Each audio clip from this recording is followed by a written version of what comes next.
ReZero Web Novel Volume 42. How many more ways can I praise Arc 9? It was great, it kept being great, and as of Volume 42, it is still great. You can sense from the writing that a lot of these events and character moments have been planned for a long time by Tappei, and so as a reader, it is incredibly rewarding to finally see new developments on open plot threads that were just open for so long. For example, all the way back in Volume 6, Al made this weird comment about Rem that was never addressed any further, and now 36 volumes later, we are picking that back up and slowly unraveling that mystery. So, talk about slow build, that's a lot of books, but it will all make sense in the end, I think. This volume continues Al's descent as his misfit crew of dubiously motivated individuals is slowly crumbling apart, and also it is Al's descent because he's literally physically descending from the sky. Get it? No, let's move on. The Aldebusters' counterattack is fierce, but tensions are high because Al is so close to his objective, the Mogul-laid Geyser. Geyser? Geyser? Geyser sounds wrong but so right at the same time. And meanwhile, while all of this is happening, Roy is just loose with the juice. He just doesn't care anymore. The leash Al had on him is just gone and the dude is just wreaking havoc amongst our protagonists. Will Subaru be yeeted into the geyser, never to be seen again? Will the Aldebusters make it in time? The climax of Arc 9 slowly approaches. And so does mine. There's a lot to cover in this book, and as usual, I won't be able to address everything in between all of the lore drops and the multiple incredibly cool character moments, so let's start with a controversial character. A member of the Aldebusters, and speaking of Aldebusters, it's someone who you regularly bust too, Rem. There's a reason why this channel will always be a small channel, but I do this for you freaks, okay? I do this for you freaks. Now, back to serious reviewer mode. This volume did a decent job at handling some of my criticisms with the Rem storyline I had in the previous review. I still have some concerns regarding where this storyline is going, as I do worry that perhaps the entire Amnesia saga will be, in retrospect, more of a useless detour instead of a meaningful character development moment, but I do think that some of the improvements we had in this volume were encouraging. If the Volcanica saga that we spent a long time in was just completely cast aside, I think that would be a bit sad on one hand and also a bit of a betrayal of the reader's time, if that makes sense.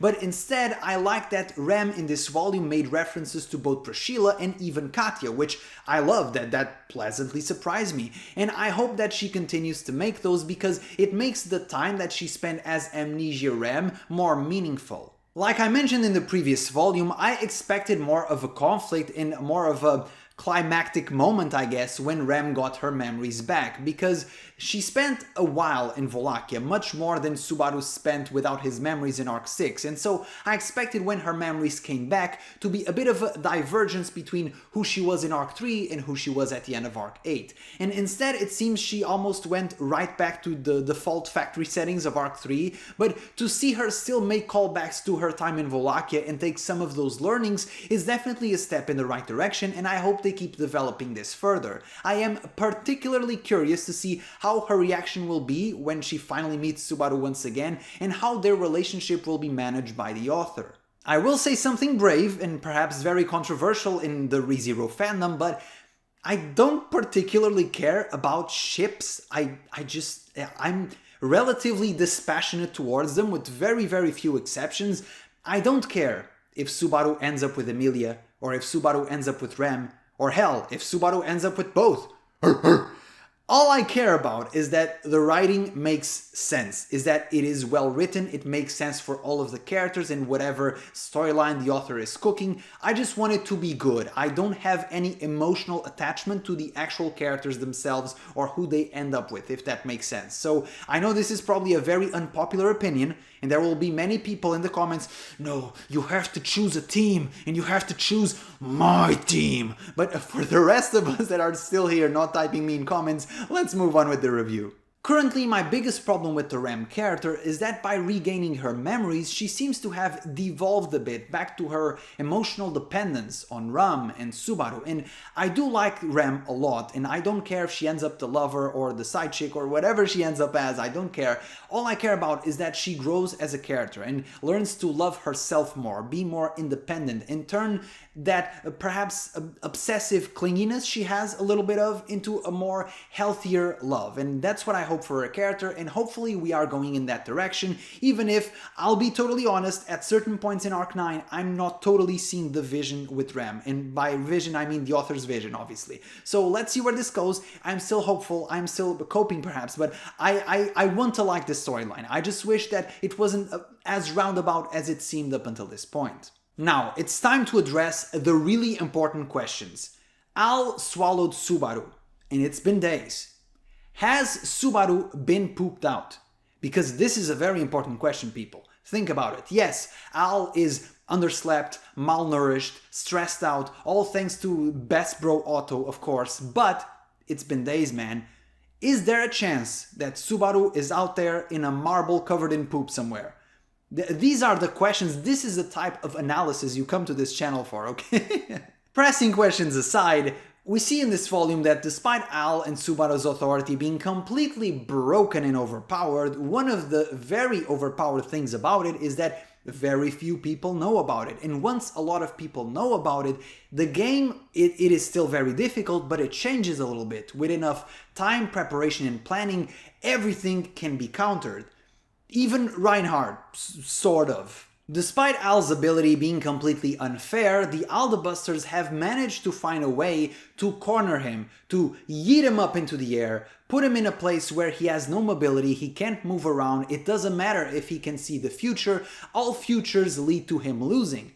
Or do they? One of the reasons why I'm enjoying Arc 9 so much is that I love the multiple switches between points of view, and this is nothing new to ReZero, obviously. ReZero has done this a lot, especially since Arc 4, but here you are following both sides simultaneously, both the protagonists and the villains, and you have sort of a reason to root for both sides, and it's always so tense.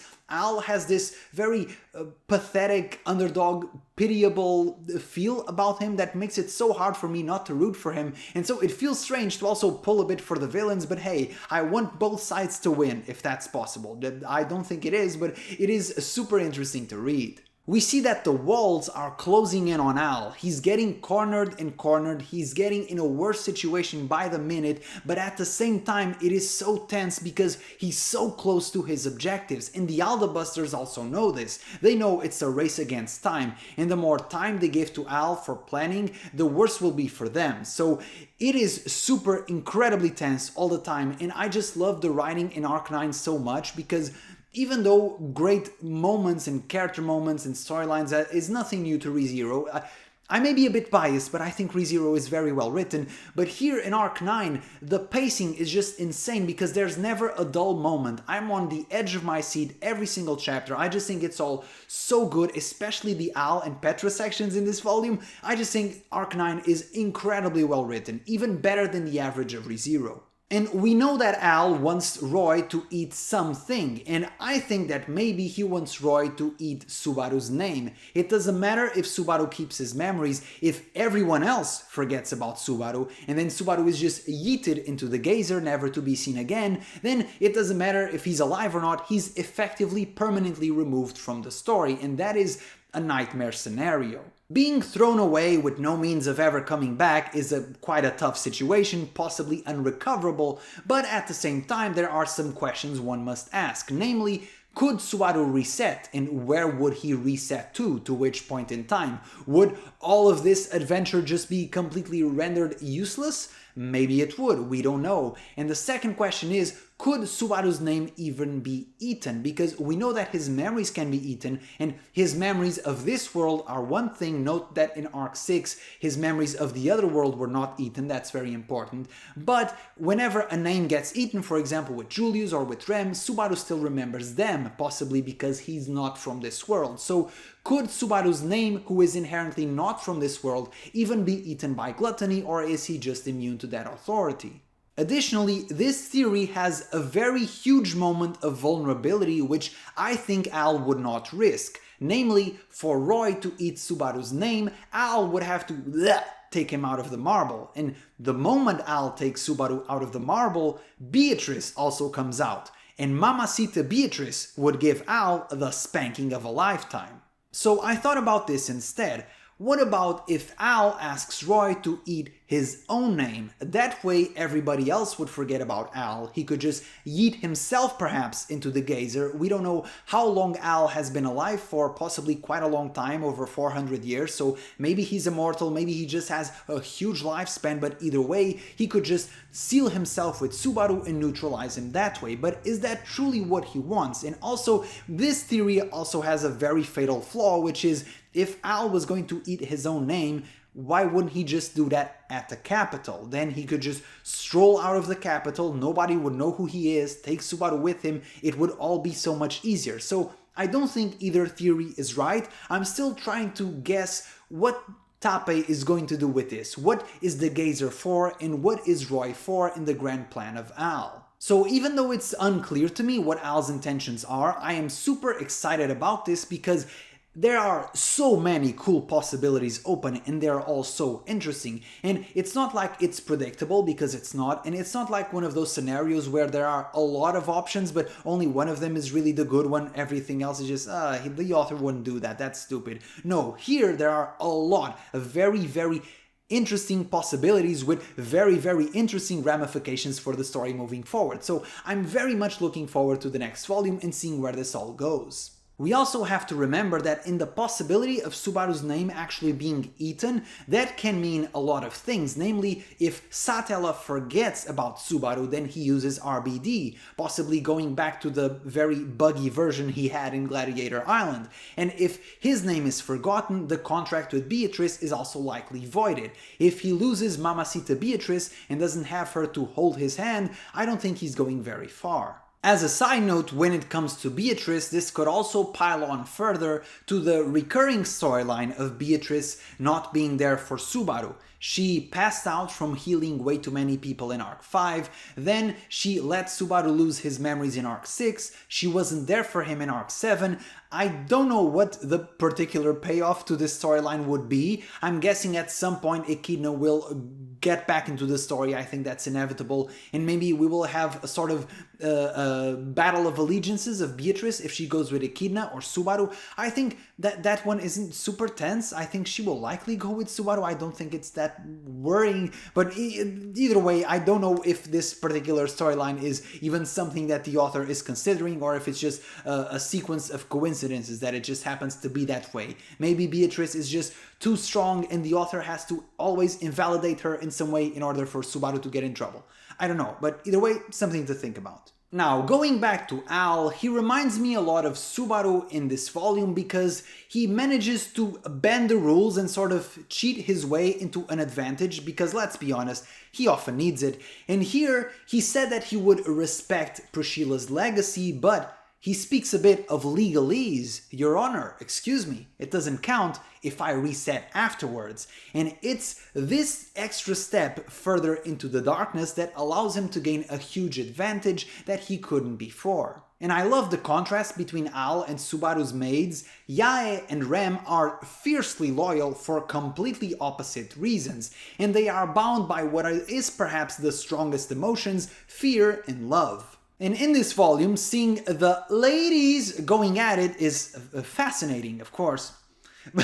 But what I really enjoy is the eerie parallel between them, whereas Rem in Arc 3 supported Subaru and encouraged him to be the hero that he can be, and was even okay with him loving Emilia, we see that Yae is the exact opposite. She wants Al to discard Priscilla's legacy. She wants Al to become a monster, the complete opposite of a hero. She wants him to descend further into the darkness, and the parallels between Al and Subaru are already super strong, but now Rem and Yae is a very compelling dynamic as well. And Subaru at his lowest moment had Rem there to support him, to guide him towards the light.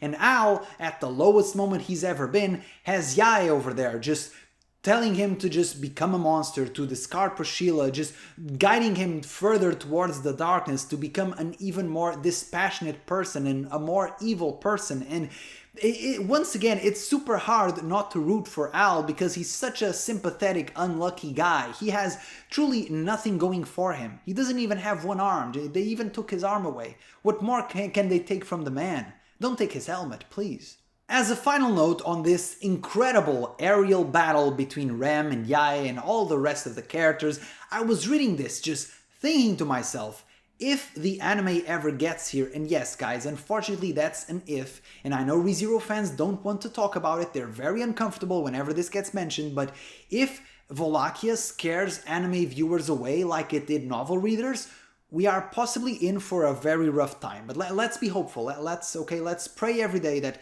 this gets animated in all of its glory. But this aerial battle and so many moments in Arc 9, I'm just thinking to myself, how are they going to animate this? This is crazy. They will either have a huge budget and make this just a moment of epicness to be savored forever, or this will be very, very goofy and the animation will be terrible because some of these scenes are just unanimatable, if that's even a word.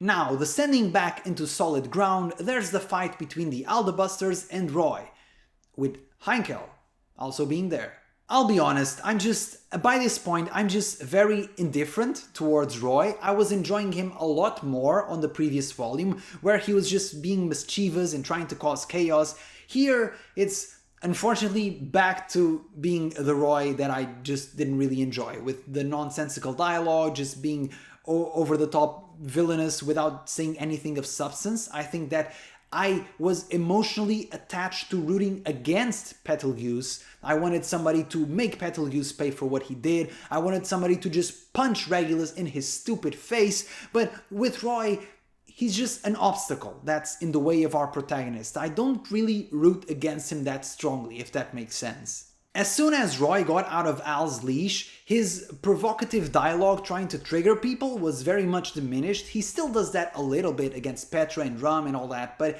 it's not as much as it was in the previous volume. He defaulted back to a lot of his dialogue, which is just plainly uninteresting to me because it's just goofy. He does all of these derivatives of nice, how nice, delightfully nice, super nice, and then gluttony, blah. It's just, Roy's dialogue is just, I don't know, it's profoundly uninteresting. I keep saying this. The Gluttony siblings are by far the lamest villains in ReZero, besides Palladio, because Palladio isn't even a villain. Nobody remembers him. You probably don't even remember who I'm talking about, especially if you hated Volcanica. So yeah, the Gluttony siblings are at the bottom of the totem pole. And I just wish that I could click with Roy's character more, because from his powers alone, he is terrifying. He has an entire wide array of powers that he can use at his disposal, which are very tough to deal with, especially in combination, because unlike his brother, who is a very picky eater, Roy just eats everything, and so he has this huge arsenal of powers that he can use.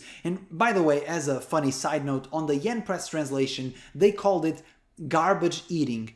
You may think I'm joking, but go look it up, it's real. And to make matters even worse, the Black Serpent is here. She was trapped in Roy's shadow and then Felt's shadow, I guess. How does that even work? I hope they explain it later. But either way, it is here, and it is very terrifying from the descriptions. I usually don't talk about the illustrations in the web novel reviews. I save that for the light novels, but the Black Serpent isn't at all what I thought it would look like. I expected it to be more gooey and snake-like, sort of like a fusion between Arbok and Muck, if you can even visualize what I'm saying. But instead, it looks a bit like the Earthworm from Arc 6. So, okay, it's okay. The fight against Roy is very intense, and a lot of these characters have very legitimate reasons to hate him. However, I am begging Petra or Rom or somebody smart to show some restraint, because they can't do what they please. They have to capture Roy alive, because we need to get Otto and Krush and Julius and Joshua and possibly even other characters we don't know about. We have to get them all back. If they eliminate Roy from the story, then all that's left is either hoping that Subaru can somehow get the power of the authority to get the memories back, or it's Pika, the stupid vegetable that can barely speak. So let's not, please, let's not depend on Spica. That is not a sane game plan. And I'll be honest, I'm really hoping that they can capture Roy somehow and just make him spit out everything, because if we lose Otto for an extended period of time, I don't know how my heart will handle that. I mean, Otto is one of my favorite characters, and Krush was a massive blow, Rem was a massive blow, but Otto is just, that's just mean by the author. That is incredibly mean. Just, come on, man, don't take Otto away from me. What are you doing? Rem took 6 story arcs to get her memories back. If Otto also takes anywhere near close to that, I will riot! And by riot, I mean write a strongly worded post on the internet. In caps lock.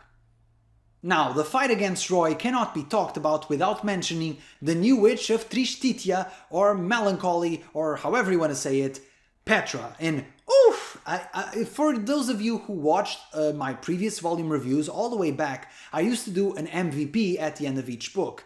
If I still did sports-like awards, I mean Rookie of the Year, Most Improved Player, all of the awards go to Petra. This has been an incredible evolution of her character. Roy is super strong and he's struggling as much as he can, and yet he's getting booty blasted by a 13-year-old.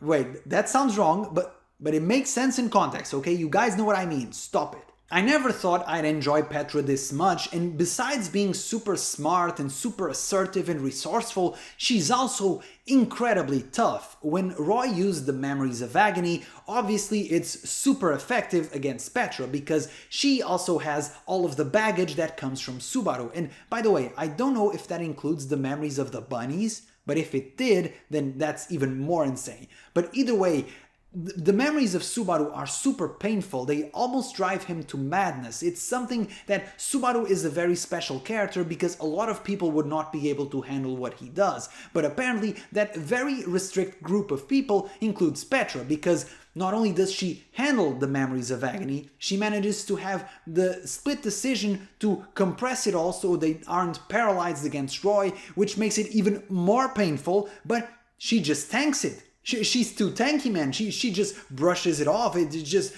Petra is just too tough. It's incredible what she did in this volume. This entire fight felt incredibly tense throughout, with Roy almost gaining the upper hand at multiple points, but at the end it is revealed that Petra was in full control all along. This was all according to plan, and these are the types of 500 IQ moves I only expect from Rom and perhaps no other character. This was just a phenomenal performance. They essentially cheat the world and the authority of Gluttony by adopting each other and changing their registered names, which is super genius. It's such a smart thing. I don't think I've ever seen that fan theory before. I certainly didn't think of it. I thought that was super cool. I didn't even know you could do that. And then Petra is using the authority in a much more ingenious way than Clind ever did. And yes, sure, the authority is a super bad matchup for Clind because he inherently hates wasting potential, but Petra is taking it to the next level. She is truly acting like a witch because she is exploiting the authority as much as it can.